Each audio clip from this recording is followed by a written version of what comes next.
ओम शांति।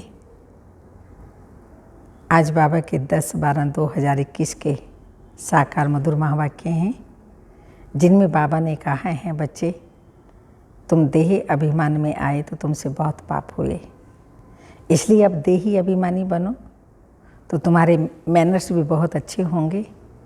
और सबसे सुंदर अच्छा मैनर्स है सबको सुख देना, किसी को दुख देना ये भी बैड मैनर्स है। फिर बाबा ने कहा 21 जन्मों की प्रारब्ध बनाने के लिए बाबा सहज युक्ति कौन सी बताते हैं। बाबा ने कहा जो भी आपके पास है सब ईश्वरीय बैंक में जमा कर दो, नहीं तो कहा जाता है किसकी दबी रही धूल में, किसकी राजा खाए, किसकी चोर लूट ले जाए, किसकी आग लगे, सफली होगी उसकी जो नाम धनी के लगाए। तो बाबा ने कहा अंत में अर्थक्वेक होगी, अनेक प्रकार से 5 तत्व अपना जलवा दिखाएंगे तो सब कुछ खत्म हो जाएगा। इसके साथ साथ बाबा ने कहा अपने अंदर कोई भी प्रकार की खोट नहीं होनी चाहिए, सभी खोट निकाल दो और अपने आप को पवित्र स्वच्छ सतोप्रधान बनाओ। फिर बाबा ने कहा जितना टाइम मिले बाबा को याद करो, यही अभ्यास करो बाबा को याद करने का। तो सुनते हैं बाबा के महावाक्य। मीठे बच्चे देही अभिमान में आने से पाप होते हैं, इसलिए देही अभिमानी बनो। तुम्हारे मैनर्स बहुत अच्छे होने चाहिए, किसी को भी दुख नहीं देना है। प्रश्न है 21 जन्मों की प्रारब्ध बनाने के लिए बाप कौन सी सहज युक्ति बताते हैं। आंसर है बच्चे ये ईश्वरीय बैंक है, इसमें जितना जमा करेंगे उतना 21 जन्म प्रारब्ध पाएंगे। ईश्वरीय स्थापना के कार्य में सफल करने से ही जमा होगा, बाकी तो सबका देवाला निकलना ही है, यह है ही दुख थाम। अर्थक्वेक होगी, आग लगेगी, आदि आदि सबको घाटा पड़ना है। इसलिए कहते हैं किनकी दबी रहेगी धूल में, किनकी राजा खाए, आदि आदि। ओम शांति। बच्चों को अभी रचना और रचना के आदि मध्य अंत की नॉलेज बुद्धि में है। यह भी समझते हैं कि हम भारतवासी पहले सतयुग में सतो प्रधान थे। यह याद बच्चों के लिए बहुत ज़रूरी है, हर दम याद की यात्रा में रहना, इसमें बड़ी मेहनत चाहिए। परंतु रचना और रचना का ज्ञान तो बुद्धि में होना चाहिए ना। हम सतयुग में देवी देवताएं थे, उसको स्वर्ग कहा जाता है। देवी देवताएं विश्व के मालिक थे, एक ही धर्म था। अक्षरों को भी पूरा समझना चाहिए। तुम बच्चे जानते हो सतयुग आदि में ही हम सूर्यवंशी घराने में थे। रस्ता बाबा ने जो आदि मध्य अंत का ज्ञान सुनाया है वह तो हर एक की बुद्धि में रहना चाहिए, ये कभी भी भूलना नहीं चाहिए। यह भी तुम जानते हो हम पुनर्जन्म लेते लेते फिर त्रेता में आए, 2 कला कम हो गई, सृष्टि भी पुरानी होती जाती है। ये अच्छी रीति बुद्धि में रखना है। जितना तुम याद करते रहेंगे उतना खुशी का पारा चढ़ा रहेगा। फिर त्रेता के अंत बाद आता है द्वापर। द्वापर शुरू होने से दूसरे धर्म स्थापन होते हैं और हम उतरते उतरते भक्ति मार्ग में आते हैं। ऐसे नहीं कहेंगे कि उस समय और धर्म भी भक्ति मार्ग में है, नहीं। ये कहानी सारी तुम भारतवासियों के लिए है। भले रावण राज्य है परंतु उन्हों के लिए रावण राज्य नहीं कहेंगे। वह अपने समय पर सतो प्रधान सतो रजो तमो में आते हैं। धर्मों की स्थापना होनी है, फिर वृद्धि को पाते जाते हैं, फिर गिरते भी रहते हैं।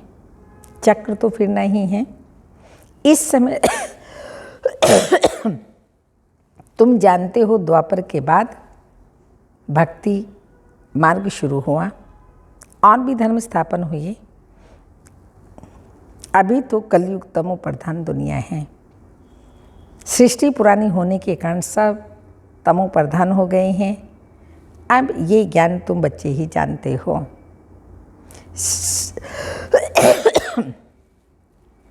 यह सहज से सहज बात है जो बच्चा भी याद कर ले, परंतु वह याद करेंगे तो तोते याद कर ले, परंतु वह तोते माफिक। तुम बच्चों को तो भाषा आती है, उस अनुसार तुम समझाएंगे। तुम जानते हो सारा झाड़ जर्जरीभूत अवस्था को पाया हुआ है। पहले पहले जो आदि सनातन देवी देवता धर्म था, उनका फाउंडेशन अब है नहीं। भल है भी तो वह अपने को हिंदू कहलाते हैं, इसलिए कहा जाता है देवी देवता धर्म है नहीं, प्रायलोप है। सब पतित बन गए हैं, इसलिए अपने को देवी देवता कोई कहलाता नहीं है। ना वह धर्म है न कर्म है। सतयुग में तो सबका कर्म अकर्म हो जाता है। यहाँ मनुष्य जो कर्म करते हैं वह विकर्म बन जाता है। तमो प्रधान होने के कारण अपने को देवता कोई कहला ना सकते। ड्रामा प्लान अनुसार यह भी नूंद है, जब धर्म प्रलोप हो जाता है, बाबा आकर सत्य धर्म की स्थापना करे और अनेक धर्मों का विनाश कराए। नई दुनिया में एक ही आदि सनातन देवी देवता धर्म था। अब शिव बाबा आकर फिर से ब्रह्मा द्वारा देवी देवता धर्म की स्थापना करते हैं। तुम हो मुखवंशावली ब्राह्मण। क्राइस्ट द्वारा जो क्रिश्चियन बने उन्हें भी मुखवंशावली कहेंगे। बच्चे तो थे नहीं ना। वैसे तुम भी ब्रह्मा द्वारा ब्राह्मण बने हो। असल में तुम हो शिव बाबा के बच्चे। इस समय तुम ब्रह्मा द्वारा ब्राह्मण बने हो। शिव बाबा खुद इन द्वारा देवी देवता धर्म की स्थापना करते हैं, क्योंकि उनको ही सारी पुरानी दुनिया का विनाश भी कराना है। वह विनाश का कार्य और कोई करते नहीं, वह तो आकर अपना अपना धर्म स्थापन करते हैं।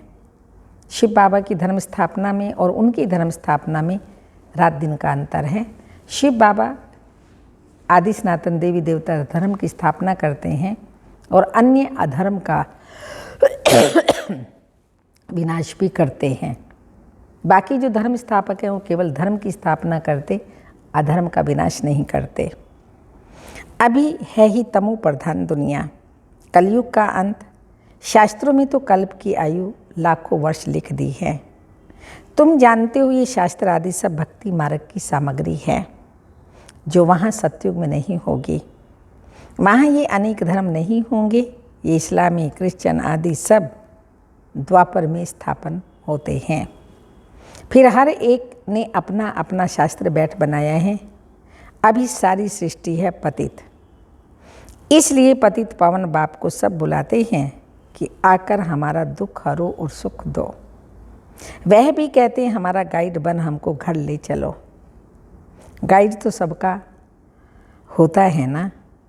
तुम अभी कंट्रास्ट को समझ गए हो। वह पंडित तीर्थ यात्रा पर धक्के खिलाते हैं। तुम हो रूहानी पंडे, पांडव संप्रदाय। शिव बाबा के बच्चे भी पंडे हैं। बाप रूहानी यात्रा सिखलाते हैं। कहते हैं हे आत्मा, तुम अपने बाप को याद करो और घर को याद करो। बाप को याद करने से घर पहुंच जाएंगे। याद नहीं करेंगे तो पाप कटेंगे नहीं। भल ले लो, ले तो सबको ही जाएंगे, परंतु सजा खाकर हिसाब किताब चुकतो करेंगे, अथवा योग बल से चुकतो तो जरूर करना ही है। या तो सजाएं खा करके और या फिर योग बल से हिसाब किताब चुकतो कर, तब आत्मा अपने घर परम धाम जाएगी। तुम जानते हो अभी हम जमा कर रहे हैं, अपनी कमाई जमा कर रहे हैं। जितना पवित्र बन जास्ती कमाई करेंगे उतना जमा होता है। पुरुषार्थ नहीं करेंगे तो कुछ भी जमा नहीं होगा और ही घाटा पड़ जाएगा। तुम जानते हो आधा कल्प हम घाटा पाते ही आए हैं। अभी बिल्कुल देवाला हो गया है, हर बात में देवाला। अभी बच्चों को 21 जन्मों के लिए जमा करना है। उसके लिए जमा करने के लिए मुख्य है याद की यात्रा।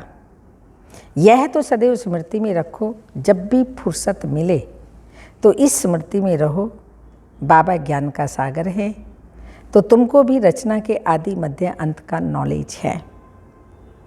आप सामान बनाते हैं, जैसे बैरिस्टर, इंजीनियर आदि पढ़ाकर आप सामान बनाते हैं ना, तो ऐसे बाप भी बच्चों को आप समान देही अभिमानी बनाते हैं। बाप देही अभिमान नहीं रखते, ये तो पढ़ाई है ना। जो ज्ञान बाप में है वह तुमको देते हैं। बाप पवित्रता का सागर हैं, तो तुमको भी आप समान पवित्र बनाते हैं। जो नहीं बनेंगे वह सजा खाएंगे, फिर पद भी कम हो जाएगा। इस समय ऐसे नहीं कि धन से तुमको साहूकार बनना है, नहीं।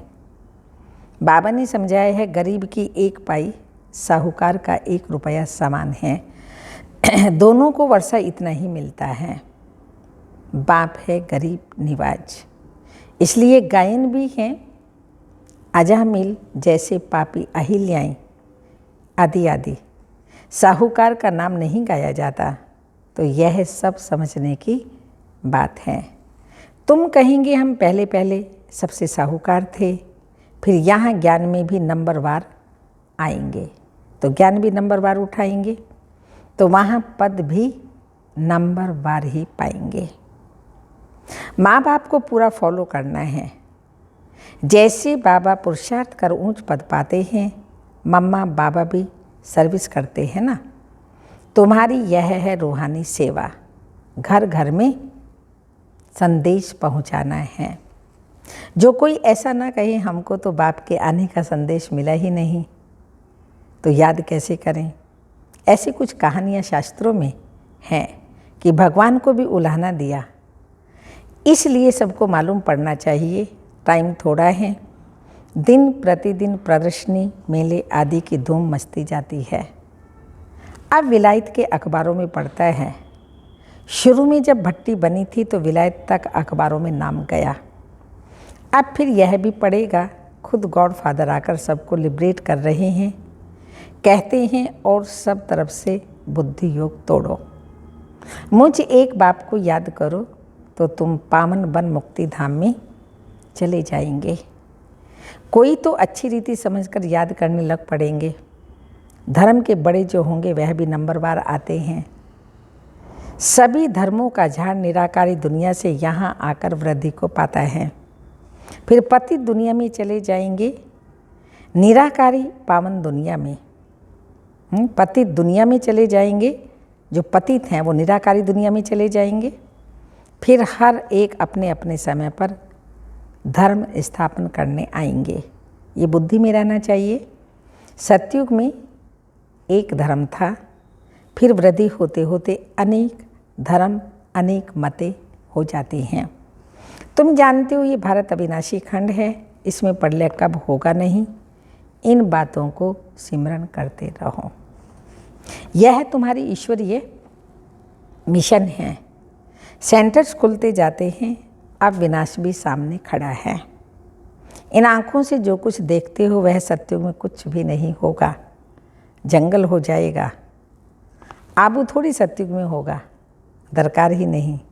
ये मंदिर आदि सब बाद में भक्ति मार्ग में बनेंगे।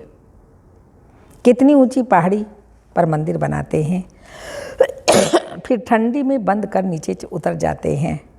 तुम तो पहाड़ी पर ही बैठे हो, अंत में सब पहाड़ी का ही साक्षात्कार होगा। बाबा बतलाते हैं, मुझे भी जब साक्षात्कार हुआ तो मैं पहाड़ी पर था, अब भी पहाड़ों पर आकर अनायासी बैठे हैं। यहाँ बैठे बैठे तुम सब कुछ सुनेंगे और देखेंगे। यहाँ बैठे साक्षात्कार हो सकता है, कैसे आग लगेगी, क्या क्या होता है। रेडियो से, अखबारों से सब कुछ तुम सुनेंगे, टीवी में भी तुम देख सकते हो। आगे चलकर ऐसी ऐसी चीज़ें निकलेंगी जो घर बैठे सब दिखाई पड़ेगा। अभी हो रहा है ना, फ़ोन हाथ में है, सब कुछ दिखाई पड़ रहा है। विश्व में क्या क्या हो रहा है बाबा ने इन एडवांस बता दिया। तो बाबा ने कहा रेडियो में कहाँ कहाँ का आवाज़ सुनाई पड़ता है, ये सब माया का पंप है। सब तब मनुष्य समझते हैं ये तो स्वर्ग है। स्वर्ग तो हो सकता है जब विनाश हो, वहाँ मीठे पानी पर महल होंगे। कहाँ पहाड़ियों पर जाने की, सतयुग में पहाड़ियों पर जाने की दरकार ही नहीं। वहाँ सदैव बाहरी मौसम रहती है। आज गर्मी है, ठंडी है, वहाँ ऐसे नहीं होगा। सब में दुख है। स्वर्ग में दुख का नाम नहीं होगा। तुम ऐसी जगह चलते हो तो यह बुद्धि में है, हमको यह शरीर छोड़ जाना है बाबा के पास। अब बाबा द्वारा हम राजयोग सीख रहे हैं। 5,000 वर्ष पहले भी सीखा था। कहते हैं बाबा आप तो वही हो ना। बाबा जानते हैं जिन्होंने कल्प पहले राज्य भाग्य पाया होगा वह अब भी पालेंगे। यह चक्र बुद्धि में होना चाहिए। बरोबर 5,000 वर्ष पहले भारत में देवी देवताओं का राज्य था। फिर आधा समय के बाद माया की प्रवेशता हुई, फिर और धर्म आए, फिर भक्ति मार्ग शुरू हुआ, अर्थात रावण राज्य शुरू हुआ। यह चित्रों पर साफ समझा सकते हो। ये भारत की कहानी है कि सतो प्रधान से तमो प्रधान कैसे बनते हैं। फिर जब विनाश का समय होता है तो सब विनाशकाली विपरीत बुद्धि हो जाते हैं। मेले प्रदर्शनी में बड़ी युक्ति से चित्र रखने चाहिए। तुम्हारा यह ज्ञान है गुप्त। यहाँ हथियार आदि की कोई बात नहीं। तुम बहुत साधारण हो। तुम चलते फिरते घूमते बाबा की याद में रहते हो। कोई तुम्हारे से पूछे तुम वेदों शास्त्रों को मानते हो? बोलो हाँ जी। हम उन्हों को अच्छी तरह जानते हैं कि इनमें भगवान की प्राप्ति नहीं हो सकती। ये सब भक्ति मार्ग की सामग्री है। सतयुग में सब पावन आत्माएं थी। गीत है ना, जाग सजनिया जाग, सजनी जागो। नई दुनिया में सब कुछ नया होगा। बाबा आकर नई दुनिया के लिए नई कहानियाँ सुनाते हैं। सीनरी सब नई होंगी। प्रदर्शनी में आते बहुत हैं, ओपिनियन भी लिखते हैं, बहुत अच्छा है, ये सबको समझाना चाहिए, परंतु खुद कुछ समझते नहीं। कोर्टों में कोई मुश्किल ही निकलते हैं, परंतु सर्विस तो होनी है, ढेर प्रजा बनेगी। तुम बच्चे इस ज्ञान का सिमरन करते रहो तो बहुत खुशी होगी। ये दुनिया ही दुख की है। घाटा पड़ा, देवाला निकला, अर्थक्वेक हुई, सबके पैसे खत्म हो जाएंगे। तब कहते हैं किनकी दबी रही धूल में, किनकी राजा खाए, किनकी चोर लूट ले जाए, किनकी आग जलाए, सफली होगी उनकी जो नाम धनी के लगाए। तो क्या करना है आपने, वो आप स्वयं सोच लीजिएगा। सफल किसकी होगी? जो ईश्वरीय स्थापना के कार्य में लगा रहे हैं। यह ईश्वरीय बैंक है जो इसमें जितना डाले उतना जमा होता है। आप बैंक में जमा करने जाते हो तो किसके लिए जमा करते हो? बैंक वालों के लिए, मैनेजर के लिए नहीं। अपना जो आप फिक्स डिपॉजिट करते हो या सेविंग ये खाता खोलते हो, आप ही उसका ब्याज सहित सब कुछ पाते हैं। आपको ही फ़ायदा है, बैंक वालों को नहीं देते। यहाँ पर भी शिव बाबा भी हमारा ऐसा नहीं लेता क्योंकि वो निराकार हैं। ब्रह्मा बाबा के पास जो भी तन मन था सब उन्होंने अपना यज्ञ में लगा दिया। ब्रह्मा कुमारियाँ सारा विश्व छोड़ करके आई, उन्हें भी क्या चाहिए।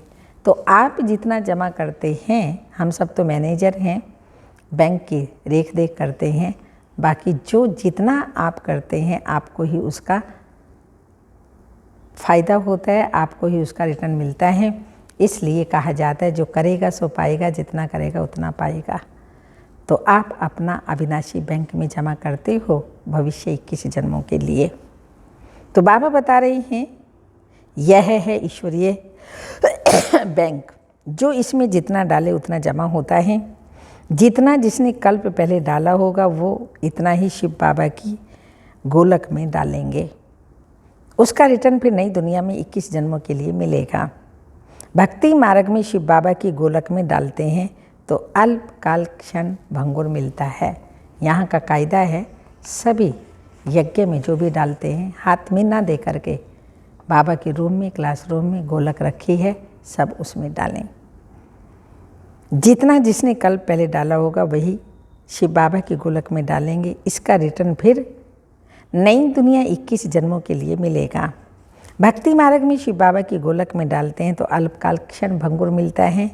यहाँ तो डायरेक्ट शिव बाबा स्वर्ग की स्थापना कर रहे हैं तो 21 जन्मों के लिए मिलेगा।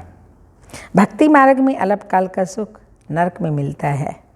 फिर मैनर्स भी अच्छे चाहिए, किसी को भी दुख नहीं देना चाहिए, नहीं तो नाम बदनाम कर देंगे। कभी क्रोध नहीं करना चाहिए। देही अभिमान में आने से पाप तो होते हैं। बाबा के बने हो तो कहते हैं बाबा ये सब कुछ आपका है। सच्चे दिल पर साहिब राजी होगा। दिल में कोई खोट नहीं होना चाहिए, नहीं तो और ही गिरते रहेंगे। तुम हो पैगंबर के बच्चे, तुम सबको पैगाम देते हो कि बाप आकर स्वर्ग की स्थापना करते हैं। उसका संदेश सबको देना है। नई दुनिया स्थापन हो रही है, उसके लिए जिनको राजयोग सीखना है वह आकर सीखें। अच्छा, मीठे मीठे सिक्के लदे बच्चों प्रति माता पिता बाप दादा का याद प्यार। Good morning, diamond morning. रूहानी बाप की रूहानी बच्चों को नमस्ते। हम रूहानी बच्चों की रूहानी माता पिता बाप दादा को याद प्यार, गुड मॉर्निंग, डायमंड मॉर्निंग, ओम नमस्ते। धारणा के लिए मुख्य सार है, अंदर में कोई भी खोट कमी हो तो उसे निकाल देना है। सच्ची दिल रखनी है। देह अभिमान में आकर कभी क्रोध नहीं करना है। सेकंड पॉइंट, जब भी फुर्सत मिले तो याद की यात्रा में रह कमाई जमा करनी है। वरदान, संपूर्ण समर्पण की विधि द्वारा अपने पन का अधिकार समाप्त करने वाले समान साथी भाव। जो वायदा है कि साथ रहेंगे, साथ चलेंगे और साथ में राज्य करेंगे, इस वायदे को तभी निभा सकेंगे जब साथी के समान बनेंगे। समानता आएगी समर्पणता से। जब सब कुछ समर्पण कर दिया तो अपना व अन्य का अधिकार समाप्त हो जाता है। हमारे पर, हमारी चीज़ पर ना हमारा अधिकार ना किसी और का सिवाय बाबा के, वो सब समाप्त हो जाता है। जब तक किसी का अधिकार है तो सर्व समर्पण में कमी है। इसलिए समान नहीं बन सकते तो साथ रहने, साथ उड़ने के लिए जल्दी जल्दी समान बनो। स्लोगन, अपने समय श्वास और संकल्प को सफल करना ही सफलता का आधार है। समय, श्वास, संकल्प को सफल करना ही सफलता का आधार है। आज की तपस्या की पॉइंट है, कर्मातीत अर्थात कर्म के किसी भी बंधन के स्पर्श से न्यारे। ऐसा ही अनुभव बढ़ता रहे, कोई भी कार्य स्पर्श ना करे। जैसे कमल का फूल होता है, कीचड़ होता है, पानी में होता है, लेकिन पानी की बूंद तक भी उसके ऊपर स्पर्श नहीं करती। हमें भी पुरानी दुनिया का कुछ भी स्पर्श ना करे और करने के बाद जो रिजल्ट निकलती है उसका भी स्पर्श ना हो, उसका भी अभिमान हमको ना हो। जो हमने सफलता की तो वो भी स्पर्श ना करे। बिल्कुल ही न्यारापन अनुभव होता रहे, जैसे कि दूसरे कोई ने कराया और मैंने किया। करण करावनहार बाबा हैं और मैं निमित्त हूँ। निमित्त बनने में ही न्यारापन अनुभव हो। जो कुछ बीता फुल स्टॉप लगाकर न्यारे बन जाओ। जो कुछ बीता फुल स्टॉप लगाकर न्यारे बन जाओ। ओम शांति।